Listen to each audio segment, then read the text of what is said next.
Bienvenue dans cette nouvelle vidéo, comment investir en société en tant qu'entrepreneur dans un compte titre pro en bourse. Et donc déjà dès l'introduction, je préfère prévenir qui est concerné par cette vidéo. Si aujourd'hui tu es détenteur d'une société commerciale, SAS, SARL ou même une holding et que tu souhaites investir en bourse, alors cette vidéo est faite pour toi. Vraiment, cette vidéo elle est faite pour les entrepreneurs, les chefs d'entreprise qui souhaitent investir leur excédent de trésorerie en bourse. Et donc si aujourd'hui tu es un particulier, tu n'es pas concerné par cette vidéo, tu as énormément de vidéos si tu veux sur ma chaîne qui vont pouvoir t'aider à investir, mais là on va vraiment rester spécifique aux entrepreneurs. Donc pour ceux qui me connaissent pas, je m'appelle Joe, j'ai aidé plus de 900 investisseurs à se construire une retraite sécurisée anticipée grâce à l'investissement en bourse. Et dans le lot, il y avait pas mal d'entrepreneurs qui eux ont choisi de construire leur patrimoine en société. J'investis moi-même d'ailleurs la trésorerie de ma holding en bourse et en fait je me structure moi-même au niveau de mon patrimoine en société. Donc ce que tu vas voir aujourd'hui, déjà premièrement, pourquoi investir son argent en société. Deuxièmement, les différentes enveloppes sur lesquelles tu peux investir. 3, le fonctionnement de la fiscalité sur les placements en société. 4, les formalités administratives à régler avant d'investir. 5, quel courtier choisir pour ton compte titre en société. Et 6, un tuto étape par étape pour l'ouvrir dès ce soir. Donc on est parti. Déjà, pourquoi investir en société? Parce que intuitivement, on va se poser la question, est-ce que ça vaut vraiment le coup d'investir en bourse quand on est entrepreneur? Parce que si je te prends un exemple très simple de 50 000 € de bénéfices à la fin de l'année, que tu les réinvestis dans des publicités par exemple, peut-être que ces publicités, si tu mets 50 000 €, elles vont te rapporter 100 000 € l'année suivante. Tu auras fait un retour sur investissement de 100%. Par contre, si tu les investis en bourse, super, elles t'auront peut-être généré 10%, tu vas gagner 5 000 €. Et donc en fait, tu as un vrai coup d'opportunité où tu te dis, pourquoi je vais investir en bourse alors que je pourrais réinvestir dans mon business? Et en fait, oui, c'est vrai, mais c'est une vision court terme. Pourquoi? Parce que ton entreprise, elle va vivre 4 phases dans le temps. La fameuse phase de lancement, donc là, il faut vraiment mobiliser toutes les ressources pour aider le développement de ton entreprise. La phase de croissance, c'est là que justement tu vas vendre plus à plus de gens, peut-être plus cher, améliorer tes marges, etc. Vraiment, les bénéfices vont monter chaque année. Puis viendra un moment la phase de maturité. Et la phase de maturité, c'est là que justement on commence un petit peu à stagner au niveau des revenus, au niveau des bénéfices, etc. Et puis derrière la phase de déclin où on commence à voir diminution du chiffre d'affaires et la diminution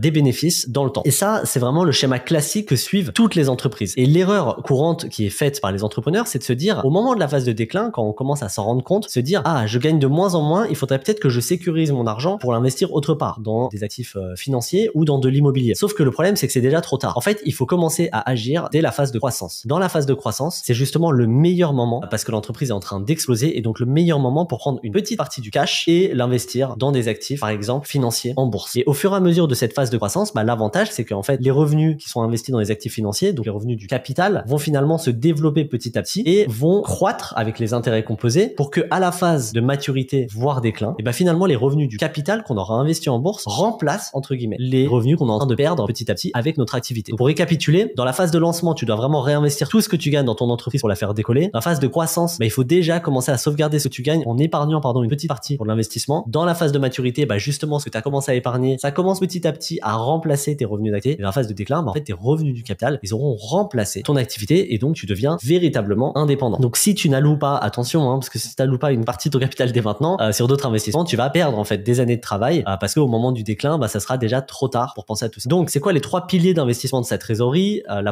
premier pilier, c'est l'allocation interne. Donc en fait, en gros, c'est le fameux je réinvestis dans mon business. Donc c'est les pubs, le marketing, le matériel, etc. Donc en fait, c'est tous les investissements qu'on va faire pour que notre entreprise se développe. C'est la croissance organique. Ensuite, on a l'allocation externe. Donc l'allocation externe, ça va être plutôt dans des acquisitions. Donc c'est en gros la croissance horizontale. Et troisièmement, on a l'allocation passive, donc dans d'autres types de classes d'actifs décorrélés, donc la bourse, immobilier, etc. Donc si toi aujourd'hui tu as une entreprise, et dans cette phase de croissance, forcément tu vas avoir au moins de l'allocation de capital interne, c'est-à-dire que tu vas réinvestir dans ton entreprise. Mais ce que tu peux aussi faire, c'est prendre une petite partie et avoir une allocation de capital passive, c'est-à-dire par exemple dans de la bourse ou dans de l'immobilier. Ça va te permettre de sécuriser et sauvegarder une petite partie de ce que tu gagnes à chaque fois, et avec les intérêts composés, ça va représenter une grosse somme à long terme. Donc pour aller plus loin sur le sujet, parce que c'est vraiment pas l'objet de cette vidéo, il est vraiment sur les actions que tu peux mettre en place étape par étape. Donc si tu veux aller plus loin, tu as un livre déjà que je te conseille qui s'appelle Les Outsiders, qui est vraiment très bien, qui explique en fait exactement ce que je suis en train de dire, bien mieux même, et un podcast qu'on avait fait avec Rémi de Truchy de Varennes qui était très très intéressant et vraiment que je t'invite à aller voir avec notre podcast Investor. Donc voilà un petit peu déjà pourquoi. Ensuite, les différentes enveloppes d'investissement. Donc les enveloppes d'investissement,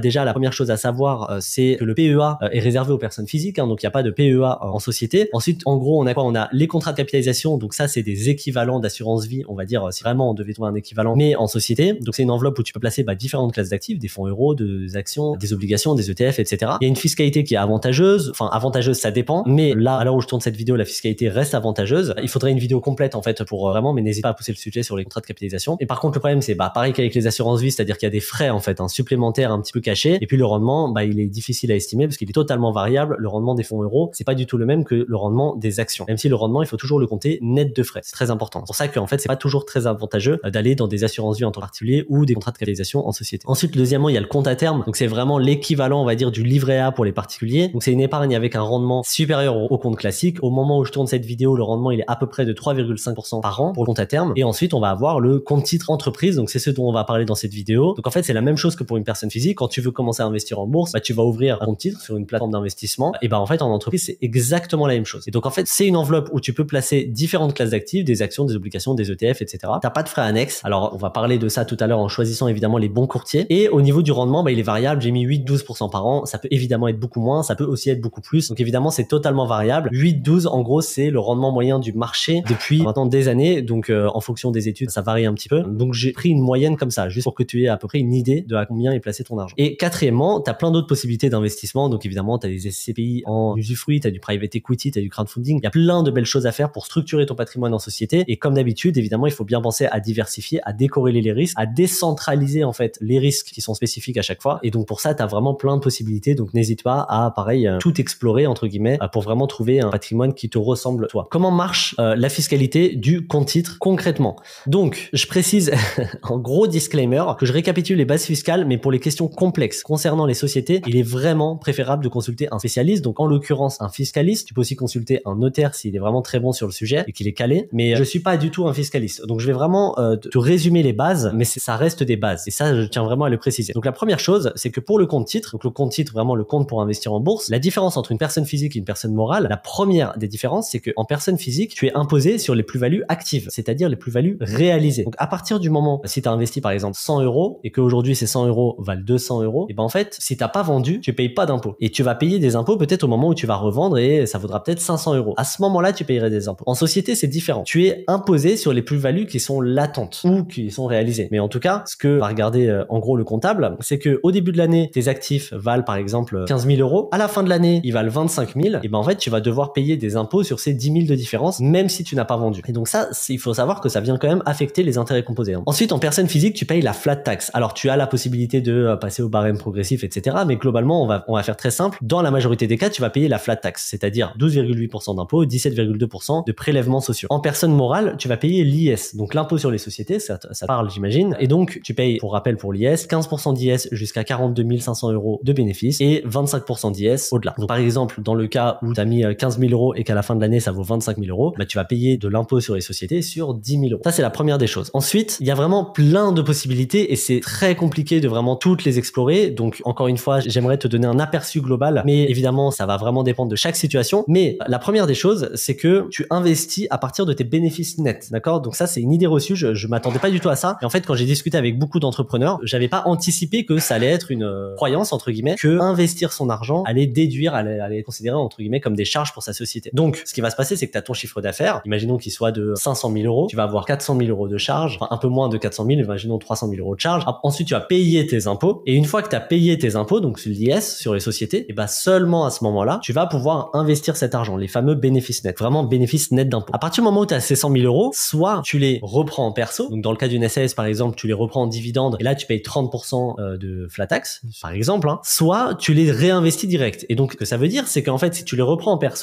perso, tu vas réinvestir 70 000 euros si on prend le cas de la SAS, alors que en pro, tu vas investir directement 100 000 parce que tu vas pas avoir de taxes supplémentaires parce que tu n'as pas sorti cet argent de ta société. Et après les 100 000, tu vas pouvoir faire des intérêts composés avec ces 100 000 au fur et à mesure des années, structurer cet argent en société. Et en perso, c'est pareil, une fois que tu les retires, tu peux faire marcher, mais tu pars avec 70 000 et pas 100 000. Sauf que le moment où, dans tous les cas, imaginons que tes 100 000, tu les investis en société et à la fin, tu as, grâce à la bourse, 800 000. Dans tous les cas, au moment où tu vas reprendre cet argent pour le récupérer en perso, tu vas repayer justement de l'impôt sur les dividendes, bien évidemment. Donc, voilà, ça c'est, je t'ai mis l'exemple, n'hésite pas à mettre pause. Donc, quelle décision prendre? En fait, la décision, elle est très compliquée parce qu'il faut vraiment faire des calculs pour voir en fonction de chaque situation. Il y a plein de manières de se rémunérer en société. Il n'y a pas que les dividendes. Il y a la possibilité de se verser un salaire. Il y a énormément d'autres possibilités. Et donc, c'est très compliqué de te donner une réponse précise là comme ça. En fait, en réalité, c'est plutôt une affaire de conviction. Le fait de structurer son patrimoine en société ou en perso. Moi, je vais te dire la décision, comment je l'ai choisie. C'est que premièrement, les impôts sur les sociétés baissent alors que les impôts sur les revenus ne font que monter dans le temps. Et en fait, c'est une tendance européenne et mondiale depuis plus de 50 ans. On a un impôt sur les sociétés qui est en train de baisser, qui baisse en fait, factuellement. Donc en fait, ce que ça veut dire, c'est que potentiellement, il y a plus de chances, selon moi, que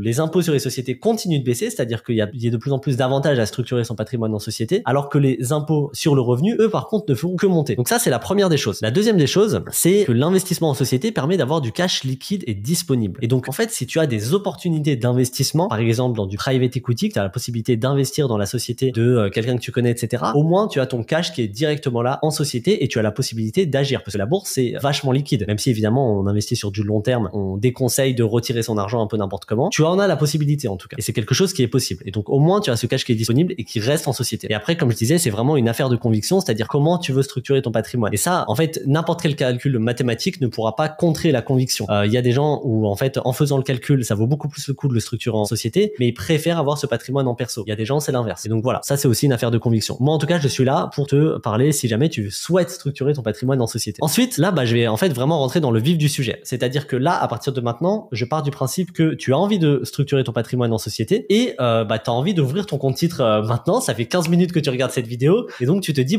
comment je fais? Qu'est-ce que je fais étape par étape? Et là, je vais vraiment te donner les étapes pour que tu puisses commencer à investir le plus vite possible. Ça va pas être dès ce soir, mais ça va vraiment être très rapide. Tu vas voir en 48 heures. Donc déjà, avant d'ouvrir son compte, tu dois faire quelque chose. Tu dois demander un numéro LEI. Donc un numéro LEI, ça permet de standardiser et de centraliser l'identification des entités juridiques au niveau mondial. Donc en gros, à partir du moment où tu veux investir avec ta société, tu dois avoir un numéro LEI qui te permet d'être reconnu partout dans le monde en tant que, en gros, société qui souhaite investir. Et donc il faut vraiment que tu fasses la demande d'un numéro LEI. Et pour ça, tu peux le faire sur le site de l'INSEE. Donc là, je t'ai vraiment mis les étapes. N'hésite pas à mettre pause à la vidéo, le faire en même temps, etc. C'est vraiment, ou alors t'accélères la vidéo et puis tu reviens là, c'est comme tu veux. Mais premièrement, en gros, je te dis les étapes. Il faut te rendre sur le site de leifranceinsee.fr. Bon, tu mets INSEE LEI sur Google et tu le trouves. Tu cliques sur là, demander un LEI. Ensuite, tu crées ton espace personnel. Tu rattaches ta société à ton espace personnel. En gros, tu vas avoir un identifiant INSEE et dans ton identifiant, tu vas avoir ta société qui sera rattachée à ton espace. Et ensuite, après validation, tu vas déclarer des relations financières. Donc ça, en gros, les relations financières, c'est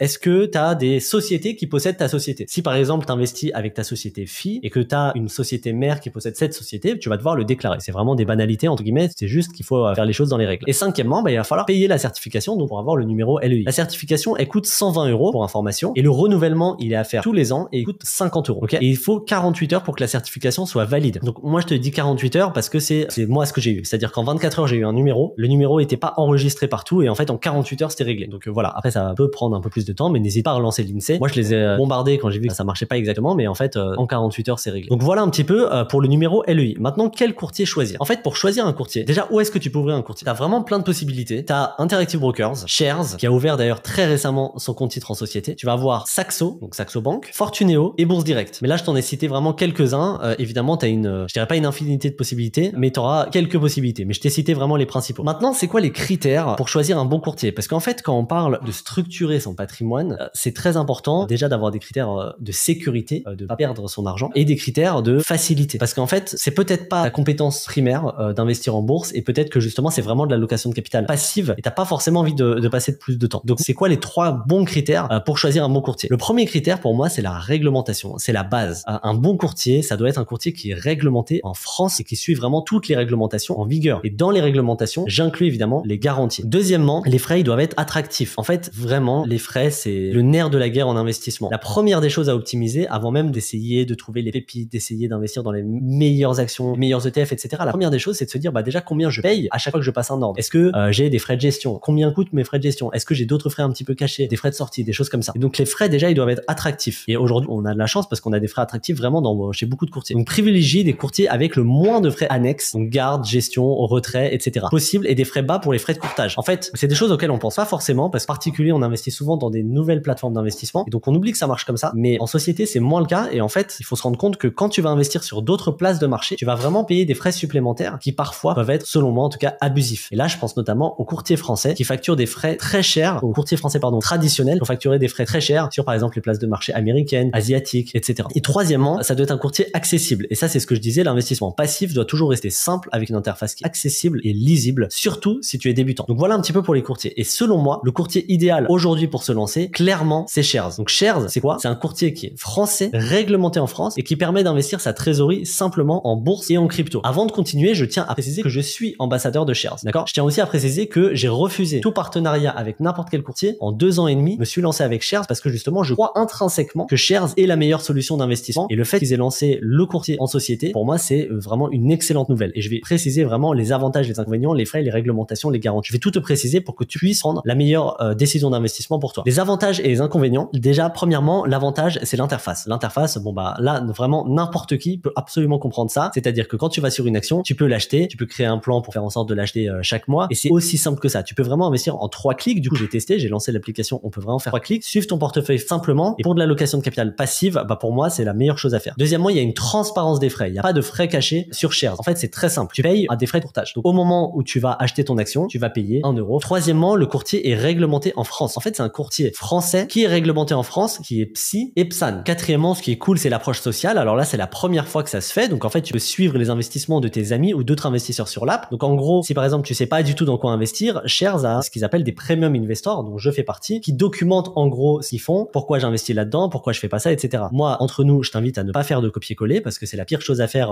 à long terme pour structurer ton patrimoine. Mais en tout cas, au moins, ça peut te donner des idées et on va pas se mentir, c'est vrai que c'est très sympa d'avoir une approche sociale. Cinquièmement, la flexibilité et rapidité du développement en moins d'1 an. Et c'est la raison pour laquelle j'ai rejoint Shares, c'est que Shares a développé la gestion pilotée, le compte titre pro et le PEE en moins d'1 an. Et en fait, ça va extrêmement vite. Ils sont déjà en train de parler du PEA qui va arriver et le compte titre pro, bah, c'est la première fois qu'on voit un peu un néo-courtier entre guillemets qui fait ça. Et donc, franchement, moi, je suis bluffé par leur rapidité. Quand je leur demande d'ajouter une action sur l'app, ils le font. C'est vraiment très fort. Par contre, l'inconvénient, c'est quoi? C'est le manque de diversité aujourd'hui des actions et des ETF disponibles. Aujourd'hui, selon moi, il n'y a pas assez d'actions et d'ETF disponibles. Alors, perso, moi, je bosse, c'est-à-dire que je leur envoie, je leur dis que voilà, il manque ça, il manque ça, il manque ça. Ils essayent surtout de développer de nouvelles places de marché, etc. Mais à l'heure actuelle où je tourne cette vidéo, selon moi, c'est vraiment le seul bémol, c'est qu'il y a ce manque-là. Et moi, j'attends qu'une chose, c'est qu'on ait la possibilité justement d'aller vraiment investir partout dans le monde, même dans des marchés émergents, etc. Pour l'instant, on a vraiment les US et l'Europe. Par contre, ça, tu es servi. Au niveau des frais, les frais, en gros, c'est 1 euro par ordre. Et à partir de 500 euros sur des actions et ETF, donc encore une fois, États-Unis et Europe, c'est 0,2%. Donc en gros, si tu mets 400 euros par mois, tu vas payer 1 euro. Si tu mets par exemple 1500 euros, tu vas payer 3 euros. Donc voilà un petit peu pour que tu aies une idée. Donc c'est rien. Il n'y a pas de frais cachés, il n'y a pas de garde, il n'y a pas de change, il n'y a pas de dépôt, etc., etc. Au niveau des réglementations et garanties, donc c'est agréé directement par l'AMF et la CPR. C'est le premier courtier PSI et PSAN en France. Et Shares est légalement tenu de garder les fonds et les actifs de ses clients séparés de ses propres actifs. Donc en gros, l'entreprise, toi, tout l'argent que tu vas mettre sur Shares, légalement, je veux dire, ils ne mettent pas ça au même endroit dans leur bilan que ce que eux ont comme actif. Ok? Et ça, c'est très important. C'est très, très, très important d'avoir justement cette garantie-là. Autre chose que je voulais dire par rapport aux garanties, parce que ça, c'est pareil, c'est une idée reçue que j'avais pas anticipé justement avant de parler des entrepreneurs, mais c'est le fait que, entre guillemets, si le courtier fait faillite, on perd tout notre argent. En gros, à partir du moment où on détient des actions et on est propriétaire de nos actions, donc on est propriétaire de nos actions sur Shares, hein, si tu veux, j'en parle, j'ai une vidéo, je te la mettrai en description où je détaille ça. Mais à partir du moment où tu es propriétaire de tes actions, en fait, c'est un acte de propriété. Et c'est totalement indépendant de la survie financière, entre guillemets, de l'entreprise. Donc, par exemple, si tu as 100 000 euros qui sont placés dans des actions, ces 100 000 euros là, même si Shares demain faisait faillite, même si Interactive Brokers faisait faillite, Fortuneo faisait faillite, et bah, ces 100 000 euros là, dans tous les cas, c'est des titres de propriété. Et s'ils font faillite, bah, ces titres de propriété te reviennent et tu pourras soit les mettre sur un autre courtier, soit tu pourras les passer au nominatif. Donc voilà, ça c'est quelque chose qui est très important de savoir, c'est que quand on investit en bourse, on est indépendant en réalité d'un courtier. Ensuite, c'est quoi le tuto? Bah, on va faire un tuto étape par étape pour ouvrir ton compte maintenant. Tac, hop. Donc déjà, télécharge l'application en cliquant sur le lien en description, puis un